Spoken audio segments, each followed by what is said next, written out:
Welcome back to Real Phonies, where we take a love for movies and television and combine it with very little knowledge about movies and television. I am your host, Christian. Join me are my co-host, Joseph. Yellow. And Jehu. Cacao! That was a good one. That's probably my favorite. That's my favorite cacao for a while. Fair enough. Today, we're celebrating episode 150 in the most vain way possible. Absolutely. We figured this is a good opportunity to exercise the self-indulgence afforded to us from this amount. I guess it's a significant milestone in our history. Twice a year, we're just going to do some vain shit. I love it. I'm here for it. I would argue this whole podcast is some vain shit. That's very true. I would argue podcasting as a genre is some vain shit. Indeed. Joseph, this was your idea, so why don't you pitch it to us? Sure. This was again also somewhat from a selfish place from me, in that there are some things, by things I usually mean movies, but I guess we could incorporate TV shows and whatever in here if we want. But specifically movies is what I was thinking. Movies that either I really like, or even the ones that I feel like are really important to like get me and my references that fucking no one else has seen. And it drives me crazy. So this is the hard pitch episode for, I was trying to come up with the closest cross section we could to movies you think most people haven't seen and need to see, that you're also willing to put your stamp of like, I promise you this is gonna fucking rock, stamp behind. So I have a list of my own, but I'm curious to see how you guys also approached it. Mine are not going to be that good, I don't think. I don't think any on my list I'm like, oh, these fucking rock. But these on my list, when I say them, you're going to be like, well, of course. That just makes a ton of sense. Sure. Like, I was thinking I feel like the approach we should do is introduce the movie, maybe a little context, but do your hard pitch for like, here's really why, like what pops about it, why you think it's worth noting, why it made your list. Who wants to go first? This might be the most indicative thing of our podcast ever. I think I misunderstood the premise. Okay. Because I thought we were specifically doing movies that we thought not enough people had seen. Yeah. And, I think that's hard to gauge now. Like, with streaming and all, like, I don't know, 10 years ago, if you would asked me to do this, say, I probably would have like Ed Wood on this list. But yeah. I think at this point, it's been on enough streaming services and stuff from time to time that exactly the number of people who would enjoy Ed Wood have seen it. It's not a hidden gem at this point. So I've tried to pick out movies specifically that maybe even weren't that unpopular, but I just don't think the amount of people that should have seen them saw them. I think that's perfectly fine. I have at least one of those on my list also. I do too. I have one. I'll go with it because I think it captures kind of what you're talking about, because it's on streaming right now and it's gained in popularity a lot. I feel like a lot in the last like 10 years, which is the Disney animated classic, The Black Cauldron. It's a like true high fantasy film for children, where the adventuring band is a group of children fighting an evil Lich King. This movie is the first movie to ever use CGI. It almost bankrupted Disney. They were so ashamed of it, and it had never so few people saw it at the box office that it didn't even get released on video until 14 years after it debuted in theaters. Having said that, this movie doesn't suck. It's a lot of fun. Again, if you're into fantasy, I think it is arguably probably the best animated version of that. If you're a fan of Peter Jackson's Lord of the Rings, he stole a lot of shit from this movie. His version of Gollum is directly ripped off of The Black Cauldron. And not that that's not a complaint. I'm just saying, I think this movie has influenced pop culture more than people realize. And I think more people would enjoy it than they know. I think it's kind of got like a little black asterisk because of its dramatic history, but it's worth a watch. It's definitely in the forgotten era of Disney, I feel like. Well, you're right. It was for a while. It was on that banished island with the black hole and Tron, like of just shit that Disney wanted to pretend like they never did. I love both of those movies as well. So maybe it's just my shit. You know what?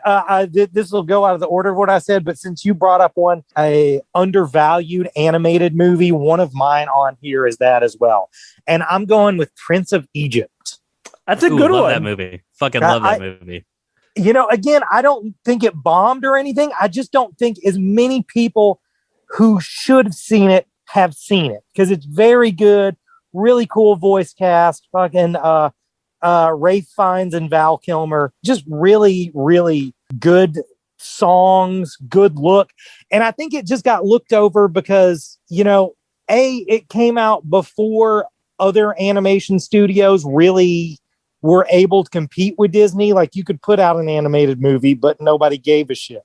And it was right at that cusp of sort of the changeover from hand-drawn to CGI, and where it's all hand-drawn. I just don't think as many people saw it as should have at the time. Also, as an aside, early in my living the life, probably my first experience with dealing with a crazy drunk person was in Prince of Egypt, which was a guy who, if you've ever been to a beach bar and there was a guy yelling out requests to the cover band, he was that guy. And he was in Prince of Egypt, drunk out of his mind with about 30 other kids in there yelling at the screen, "Fuck you, Ramesses! You don't have to take that shit, Moses!" It was fucking great. That is very funny. Yeah. But yeah, that's all I got on Prince of Egypt. Good movie. That's a good one. I wonder why that one isn't. It probably is a combination of things. I feel like I was probably too young when it was released to like really gauge the times. But I mean, it's a non-Disney movie, right? Right. Yeah. It's DreamWorks. Before DreamWorks, it's really pretty.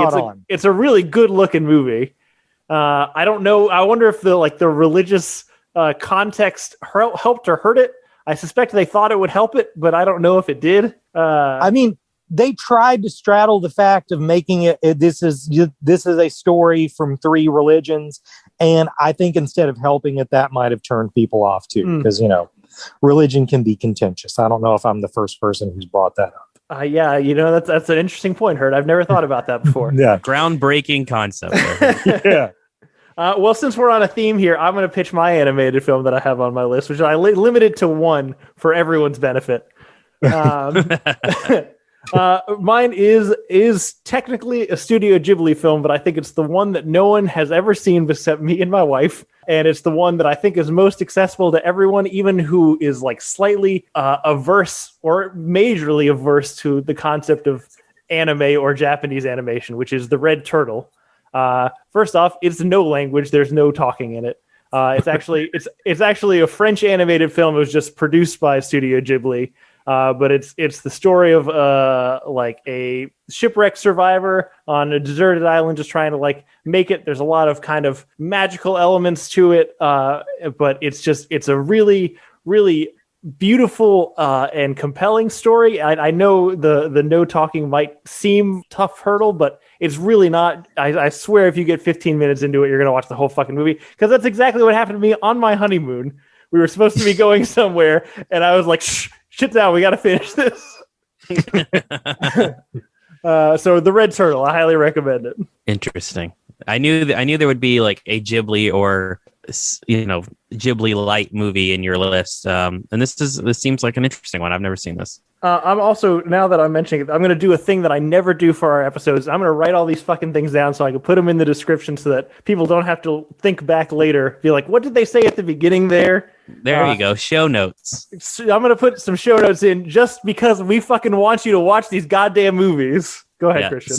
My next one, I'm not sure I want people to watch or not. It's a tough one for me. I've watched it several times, and I admit that I don't know if it's problematic, but when I watch it, I like it, and then I feel a little guilty for liking it, which is James Gunn's indie superhero film, Super. I think this is like a really, really well-made movie. Only made $400,000 at the theater. It's definitely like a black comedy.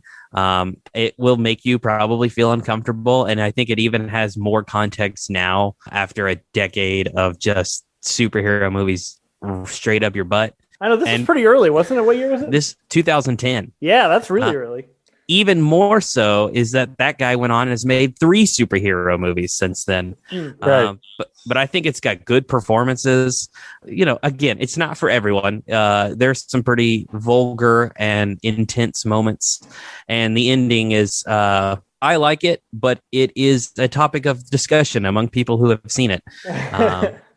But I think this movie is worth a watch. I think it's underrated, and I think it's still very relevant based on how movie trends have gone over the last 10 years.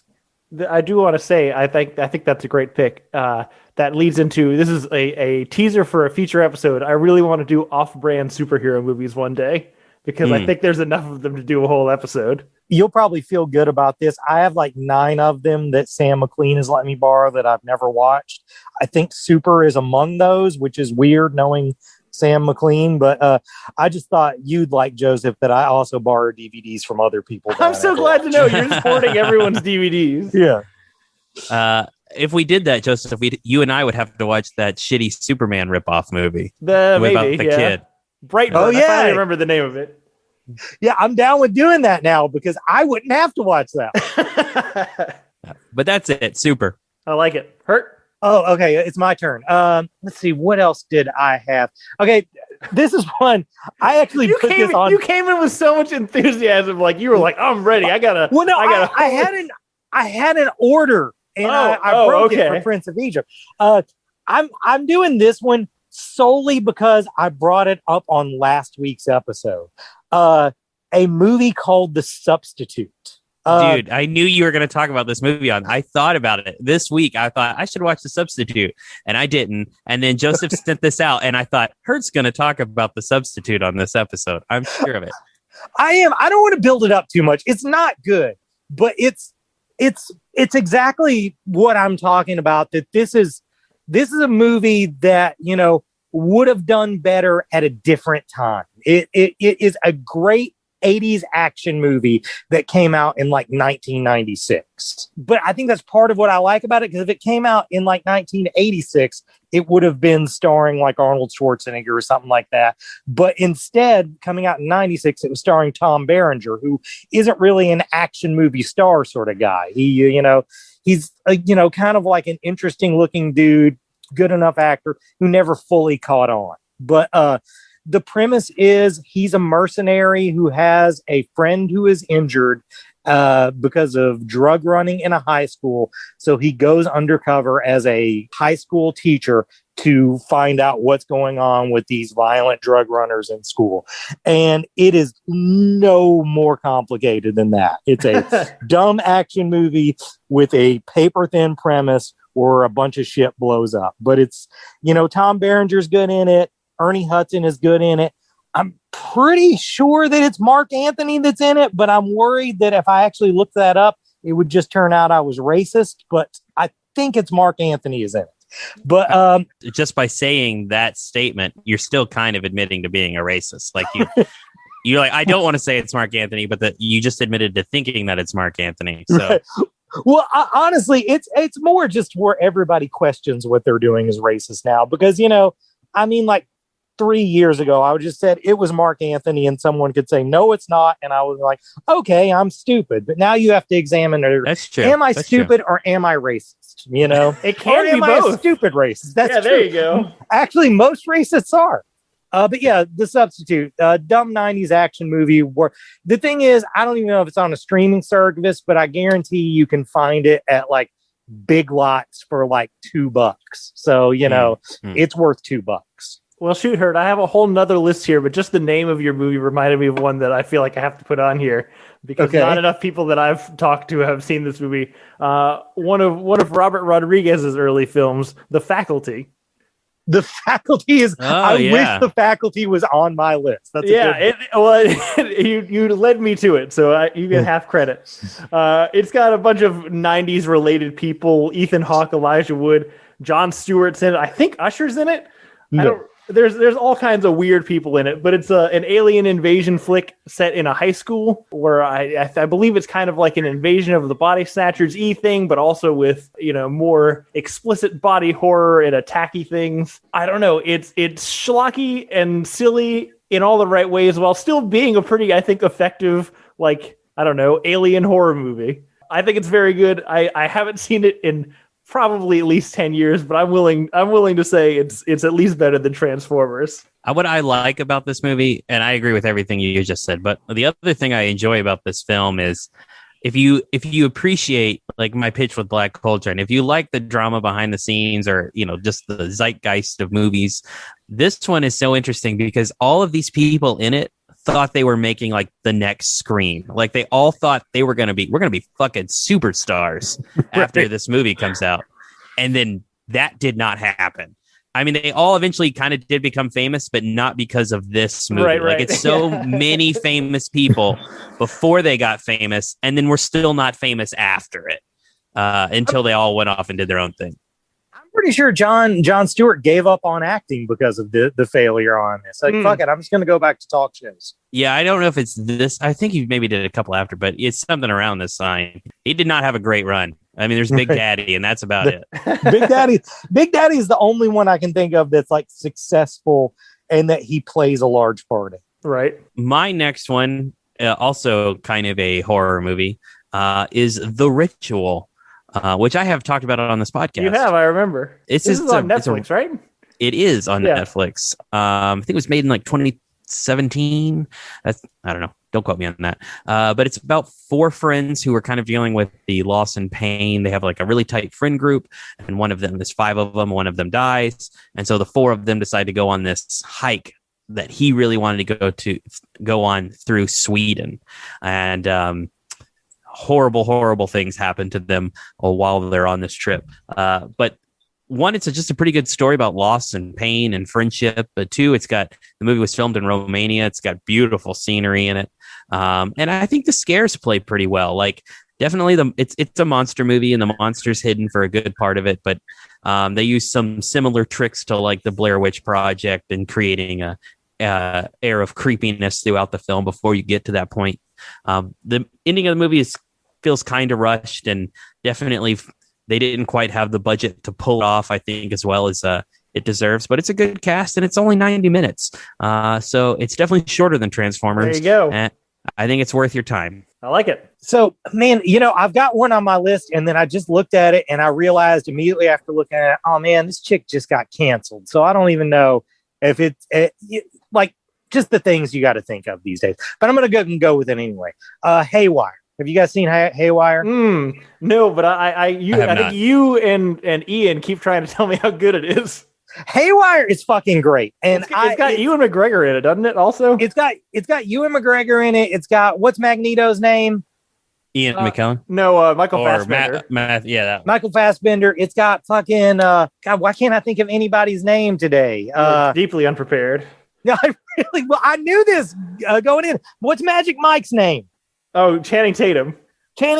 Like it's got all these dudes in it, but none of them are the lead. Gina Carano is the lead, and she plays like a secret agent assassin thing. And again, it has a pretty paper thin plot, but it's mainly just her beating the shit out of those dudes. And since she has an ability as a fighter, it looks fucking great. The fight with her and Michael Fassbender is fucking brutal. It's one of those things that I think it was like a day ahead of its time. It was right before everybody started craving, hey man, we need a female action hero. I think 1 year later, and this could have been a huge fucking hit, but it just hit at the wrong time. But it's definitely worth looking up. It's she's not great at delivering dialogue now, and she was even worse then. So they just don't have her talk a lot, and that works out great. But well worth watching. Haywire. You don't need talking for a good action movie. I mean, that's kind of one of the things this proves. It just mostly cuts to the action. It's just mostly her beating the shit out of people. I also have a movie that's about beating the shit out of people, but it's predicated on I struck the Raid Redemption from my list because I think it's already too well known. But if for whatever reason you're listening to this podcast and you haven't seen The Raid Redemption, first off, it's not a sequel. That's the original one. It just sounds like a sequel. But that's first on the list. That's a literal must. But the more obscure one I'm going with was a Keanu Reeves movie. There was a year, I don't remember what year it was. I wrote it down. It was 2013, where he put all of his time and effort and like I think was really betting on 47 Ronin to be like the fucking movie. He was the lead in it. It was like a long, big Japanese fantasy epic sort of thing, and it was real bad. But at the same time, he also directed, which was his first director credit, a movie called Man of Tai Chi. It's so fucking dope. It's so fucking dope. It's about a young Tai Chi student who gets wrapped up into this, like underground fighting. It's not a tournament, but fighting thing to raise money to save his dojo, I think. But it's about the lead in it. His name is Tiger Chen. He starts out as being just a prolific Tai Chi student, but has to constantly adapt and learn new martial arts as he's getting in these like deathmatch martial arts fights. And the action is incredible. Like the amount of information and like story they convey during the fights about like how he's like a surprise and then learns and then adapts his fight style to beat his opponents is incredible. It's so fucking good. It's got an appalling like 6.3 on IMDb, and I think that's fucking wrong. Yeah, this movie is fucking great. Everyone should go watch this one. Yeah, I'm so glad you brought it up because it didn't even cross my mind. But the moment you started saying shit about 47 Ronin, I knew we were getting to the Man of Tai Chi, and I was fucking excited. I'm glad. I've not seen this movie, so I will, because you guys have sufficiently sold it. I'm sure there's probably been like 3 other occasions in our previous 149 episodes where Joseph and I start just gleefully discussing this film, but it really is a blast. Well, there was no guarantee I was listening to you those times, though. Yeah, no, that's fair. That's fair. I didn't know how many of these we were doing, so I have one more, and then I have some like honorable mentions. Okay. So my last one, I just would be curious if you had to guess any movie that you think I would talk about, what movie do you think it would be? Because it'd probably be this one. Okay. I'm going to go ahead and guess 310 to Yuma because that always comes up on our podcast. That's a good one. I almost put that on the list, but I was like, I think too many people have seen it. Go ahead. I don't know. It's Sunshine. Oh, fuck. I thought this was going to be on Joseph's list, honestly. I think too many people have seen this movie to count. Yeah, okay. I hardly know anyone who's seen this movie. Maybe it's just because I hang out with you dipshits, but that's true. This is a stellar cast. Danny Boyle. Danny Boyle. Alex Garland wrote it. That's true. Real tight pacing. Real like kind of like bleak, dark environment that looks fucking cool. I mean, everything about this movie I love. All the cast members: Cillian Murphy, Chris Evans. Early Chris Evans, definitely early Captain America Chris Evans. And it was when he was known for being a dick. I feel like this is really the first time we saw him outside of those kind of comedic boundaries. But I don't know. I love this movie. It's my favorite Danny Boyle movie. It's well worth a watch. Everything Alex Garland has done, in my opinion, is damn near flawless. I don't know. Love this movie. That guy is real good at sci-fi horror. Very good. That's like his shit. Well, I'm going to go with the same format you went then. I'm going to go with my closer, and then I'll go back if we do any more honorable mentions. So this one is definitely the most on brand for me. This is one I'm sure you've both heard me talk about before, and I know for a fact that Joseph tried watching it and was like, nah. And what I'm talking about is actually not a theatrical movie. I'm talking about... I know what it is! I'm talking about the television miniseries Lonesome Dove. The reason I picked Lonesome Dove, because I'm sure a sufficient number of old white dudes have watched this movie. Like, there's plenty of people who've seen it, but I think it gets looked over as being great because it came out on television at a time when doing television was looked down upon. Now things have almost flipped, Going to the theater is for schlock. That's where you go to see 9 Fast, 9 Furious or the newest Marvel movie or whatever. And, you sort of look to TV for quality. So that's why I think this might be ripe for re-examination if you've never watched it. It's in my favorite genre of movies of all, which is old men on their last hurrah. I fucking love that shit. I always have. I don't know why. I'm sure someone could psychoanalyze me and tell me why, but I really don't know. But I love it. It stars Tommy Lee Jones and Robert Duvall as Captains Woodrow F. Call and Captains Gus McCrae. They are guys who were Texas Rangers in the heyday of settling Texas, and now basically time has sort of passed them by, and they're just playing out their years on a ranch, basically pretending to be ranchers, but they don't even really care about it. And they're one of their old ranger buddies, played by the deceased Robert Urich, comes back and fills their heads with the tales of how great Montana is. And Tommy Lee Jones' character Call gets the idea of, we'll do a cattle drive to Montana, and then that's the story. It's them getting from Texas to Montana with a cattle drive, and it's a movie about people realizing that their times has passed them by. It has the 3 saddest deaths I've ever seen in a movie. If you do watch it, there's going to be a point where a person spurs their horse, and man, if you don't cry then you're not a human.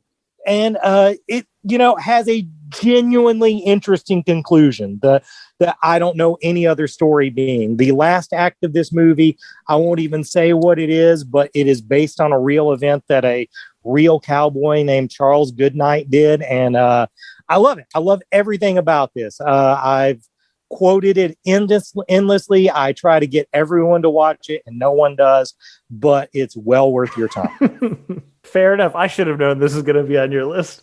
Great. Look, I have a couple more that I want to get to after this, but I could throw them in fast. I would say the one other one that I want to lean on, just because I think this one is my movie that I think people have seen, but I still think not enough people have seen, which is the sci-fi movie Gattaca. Yes. With Jude Law and Ethan Hawke and Uma Thurman. It's one of those things where I reference this shit so much just for like general everyday like metaphor things, and fucking no one knows what I'm talking about, and it drives me crazy. Nips, how early did you watch this? Oh, I don't know. I mean, I was in my mid-teens probably. Oh, because I was thinking maybe you like watch this at like 5 or 6 or something, and like fucking this is the patient zero. This is how you got to be the person you got to be. Yeah, maybe. This is the prototypical Nips movie. That's probably true. I can't remember what the name of the director is, but he's also done some other sci-fi stuff that's not good. This is his good one. But the basic premise is genetic technology has vastly advanced, and we've advanced to a society where it's very much like the kind of occasional Superman mythos where your station in life and your capabilities and your job options are very much based on your genetic makeup, like what you're capable of. And so it follows Ethan Hawke, who is born with real bad genetics, who just desperately wants to be an astronaut, which is reserved for only the people with the absolute best genetics. And so he assumes the identity of Jude Law, who was like the perfect human specimen before he was paralyzed, and trains as hard as he can to become an astronaut and trick everybody into thinking that he's not a weak piece of shit. I don't know how else to pitch it. It's really fucking good. It's a really good story. I think the performances are really good. It's a great, like, just general narrative. I wholeheartedly recommend it, just so people can understand what I'm talking about when I reference it. Good one. Yeah, I agree on this one. This is a very good movie. It's oblique, it's bummer, but it's also about believing in yourself. I was about to say, I don't know. I don't think it's that much. I don't think it's as much of a bummer as some of the other ones that this guy does. It's still like, it's very much about like the struggle. We're supposed to see it from Ethan Hawke's perspective, where everything is hard, but he just keeps pushing through. And I feel like it comes away not so bad at the end. So. Yeah, it has what is kind of a happy end. Yeah. If you ignore Jude Law's last scene, let's not talk about that. Yeah. My honorable mentions, they're honorable mentions because I do think they fall out of the category as, at least for 2 of them, I think a lot of people have seen them. First one is Kingdom of Heaven. This is the best fucking like sword war movie there is, in my opinion. Like this movie is fucking dope. It's a bit long and there are some wordy parts, but I watched this movie more frequently than I probably like to admit. I think this movie's a lot of fun. Wet Hot American Summer. I watched the crap out of this movie when I was a teenager.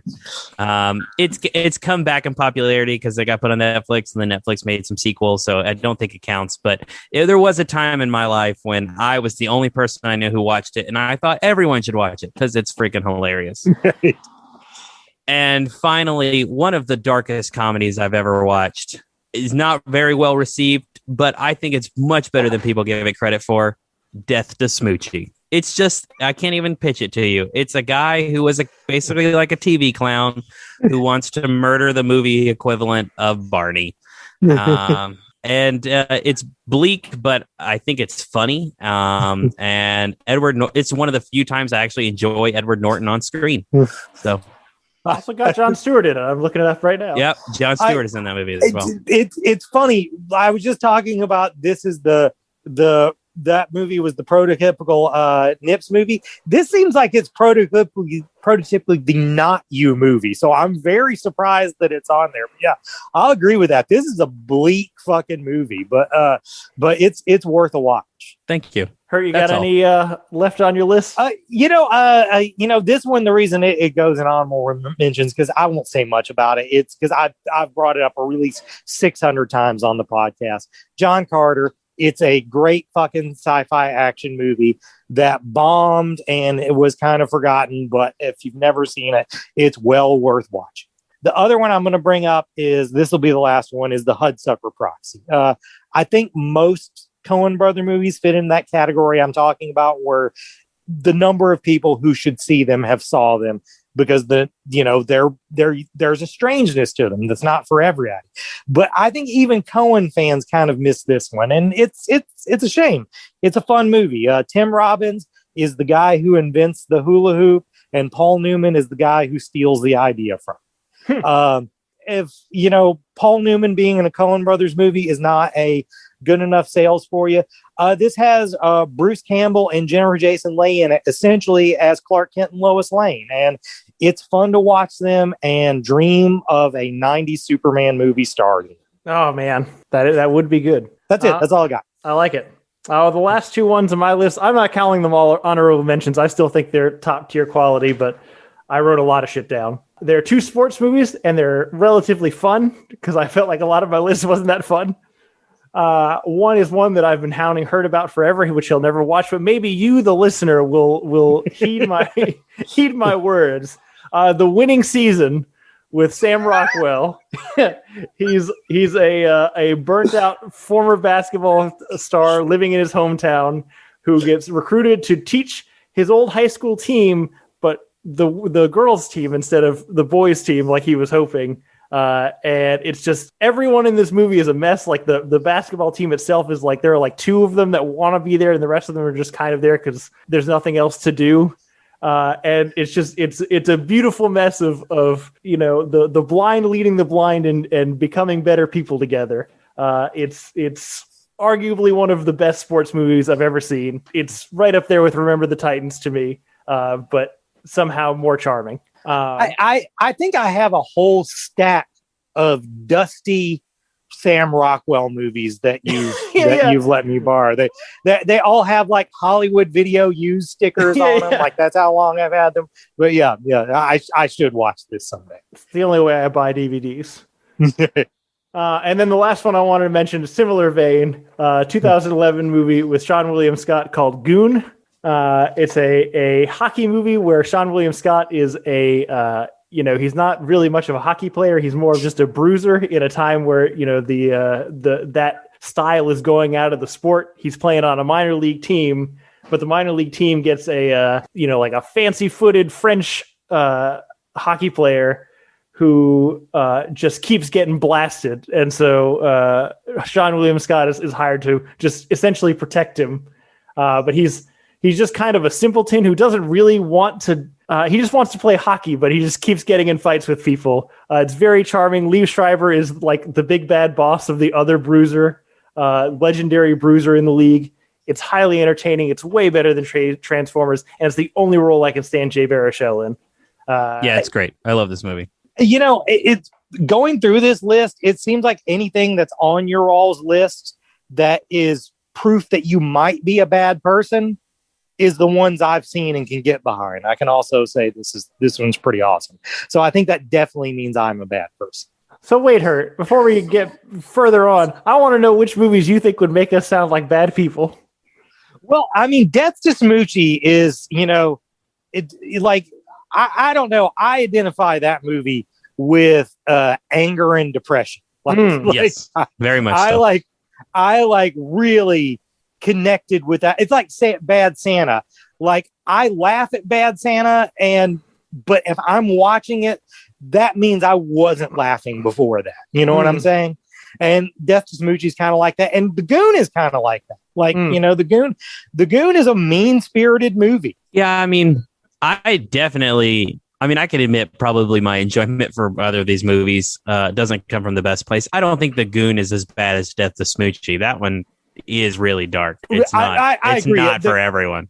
They're definitely separate levels. Totally. Yeah, but they certainly are both kind of born out of a place of like depression. Right.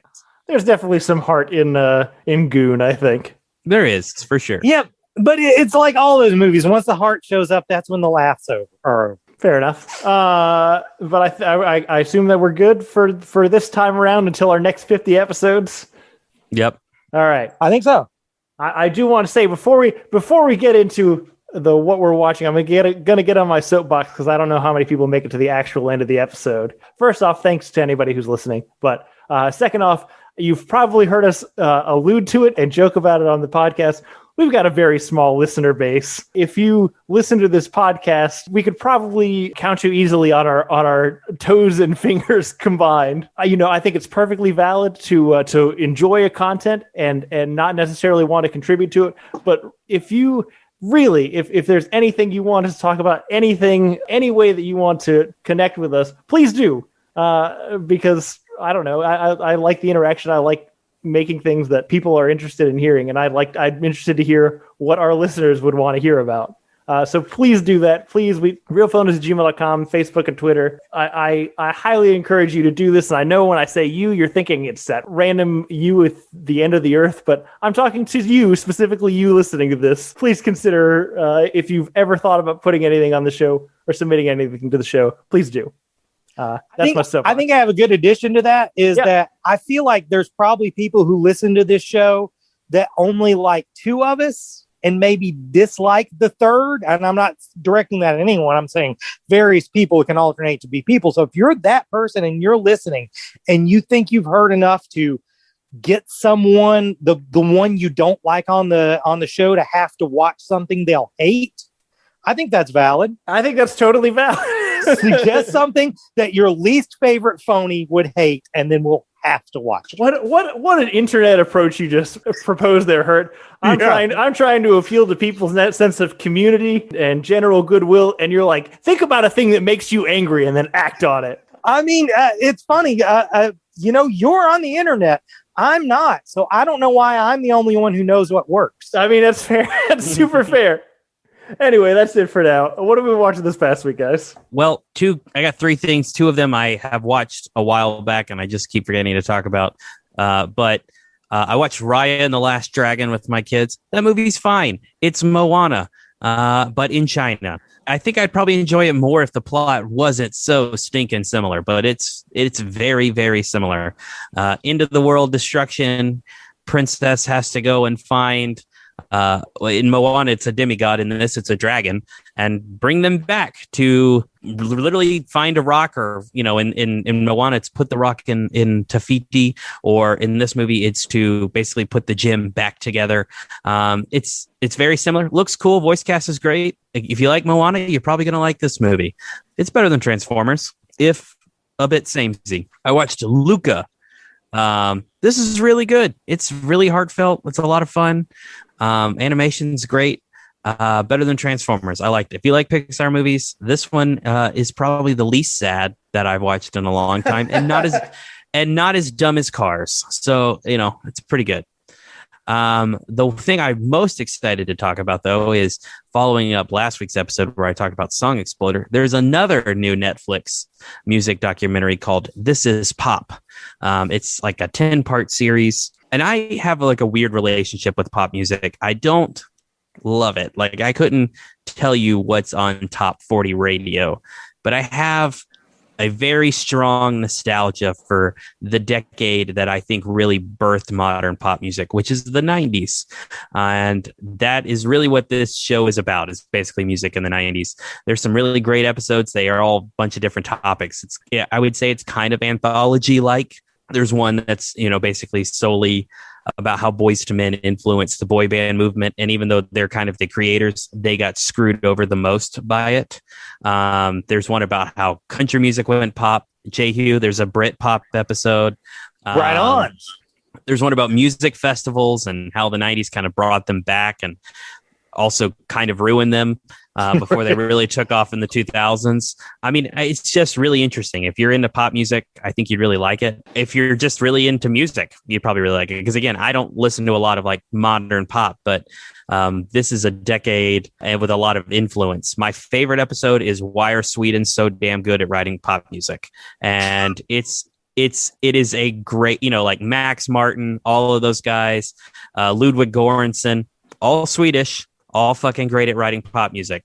And they come up with a actually pretty convincing reason. It's, again, I think worth the watch. Better than Transformers. All right. What was the name of it again? This Is Pop. I'm going to try my best to start watching this tonight. This sounds right up my alley. Yeah, it's good. That's it. I didn't really watch a lot of shit this week that I haven't already talked about before on this show. I was not into consuming new content this week. The only one of them that I think is even worth a mention is, I watched Spectre for like the 1900th time. And I just really think that movie gets a bad rap just for not being as Bourne-y as the previous three is. But I mean, it's just a full-on straightforward Bond movie, and I think it's really good at it. I like that they bring back the goofy humor in it. It's great looking. It's just one of those things. I don't really know why it is looked at as sort of a lesser of the modern era Bond movies. But I think one thing they could have done to change it, I wish they would have went with the Radiohead song instead of who's the guy they went with? Sam Smith? Yeah. Sam Smith. I just think Radiohead would have been cooler. I don't even know if I think it's a better song. I just think people would have taken the whole movie more seriously if it was Radiohead instead of Sam Smith. I know I've told you this before, but somebody has imposed the Radiohead song over the opening credits to Spectre, and I watch that shit like once every couple months, at least. You have not told me that, because I would have watched it once every couple of months, at least. I'm going to look that shit up as soon as I get off the phone. Yep. I'm also in the minority. I think Spectre's great. I love that movie. I think it's a lot of fun. You and Ian have given me tons of shit for it, but I'm glad Hurt's on the podcast and he can back me up. I mostly just remember it being boring, but I'm not willing to rewatch it to confirm my viewpoint. Christian, I didn't know that you were a Spectre fan too, so that's awesome. Yeah. And Nips, that's about on brand for you. Yep. But I mean I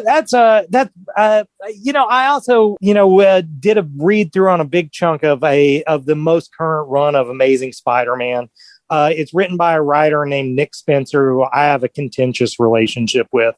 I think he's good at writing dialogue, but he is just so desperate to let the kids know that he understands. He's just got to bring up whatever fucking internet thing is going on right now. There's a storyline that I swear to God is resolved using Find My iPhone. Fucking, it contains Spider-Man, Iron Man, Thor are all in this story. And how it is solved is someone uses Find My iPhone. I just hated that so much. But for the most part, it's a good run. But yeah, that's all I got. Okay. I also watched a lot of stuff, but I don't even want to mention all of it because I want to get to the thing I want to talk about. I finished Odd Taxi, which I would say is probably the best anime that I've seen in the spring.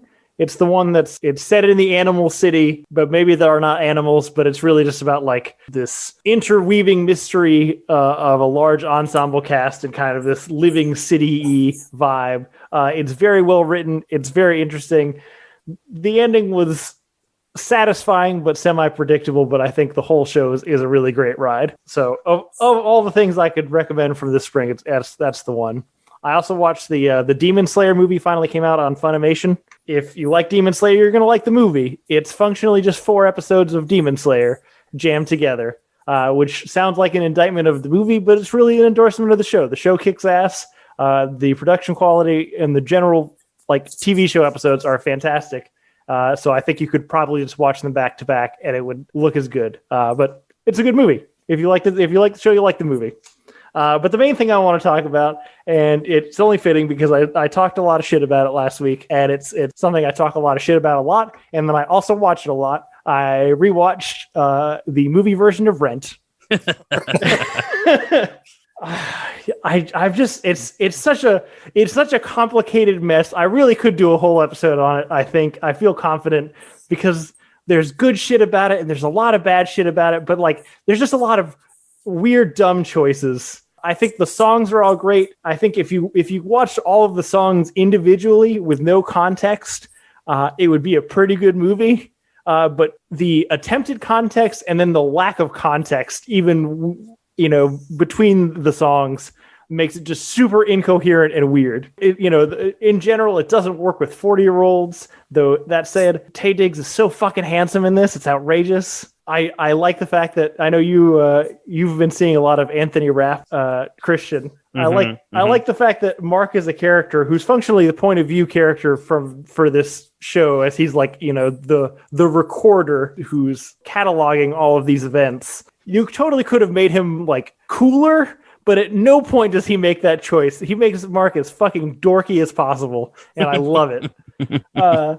But my biggest sadness about watching this is how many people are in this that like don't do musical stuff now. I mean, maybe, I don't know if they're not on Broadway and they're not doing, I don't know what would be the equivalent other movie musicals or whatever.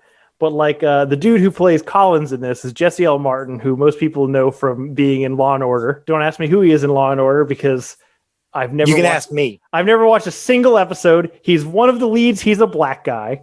He's very good on it. He's part of one of the better detective duos. That's good. That dude has a baritone voice like an angel.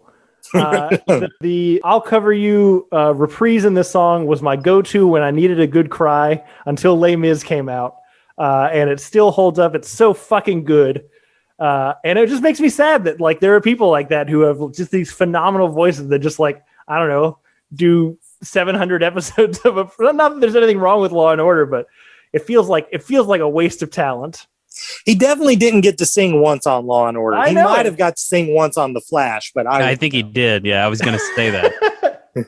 Every show should have a musical episode. Come on. Look, I still think this movie is worse than Transformers, but I'm still going to watch it again in probably about a year. Yeah. That's it. So none of us watched 9 Fast, 9 Furious. No. No. I didn't even know it came out.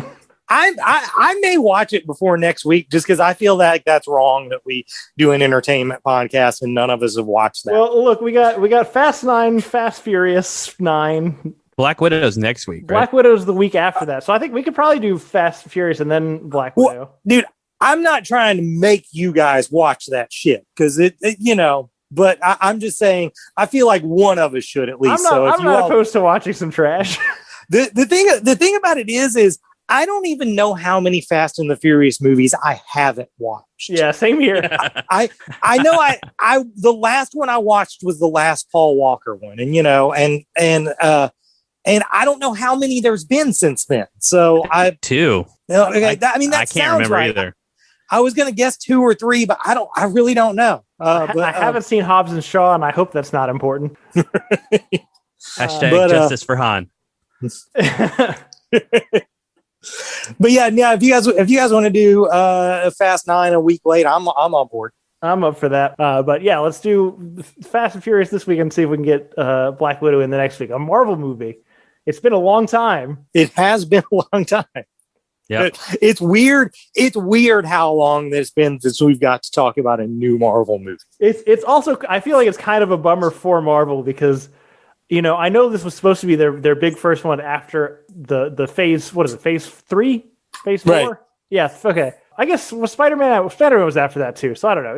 It was the first one in a long time, but now it's even longer. So there's way more weight on this movie than I think that they wanted. I definitely feel like this was supposed to be like low stakes for them, and it's been completely flipped around to where it's like where they find out, do people even still care about this shit? 100%. Yeah. But yeah, that's look at that. We have a plan for the next couple weeks. We're so good at this. It only took us 150 episodes. Right. But thank you to everybody for listening. You know, I've already been on my soapbox about this, but you know, rate, subscribe, tell all your friends. Reach us at realphonies@gmail.com. You can also follow us on Facebook and Twitter, Real Phonies, and on Instagram at Real_Phonies. Thanks to Zach Evans for art and Brian Velasquez for our theme. We'll see you guys later. Later.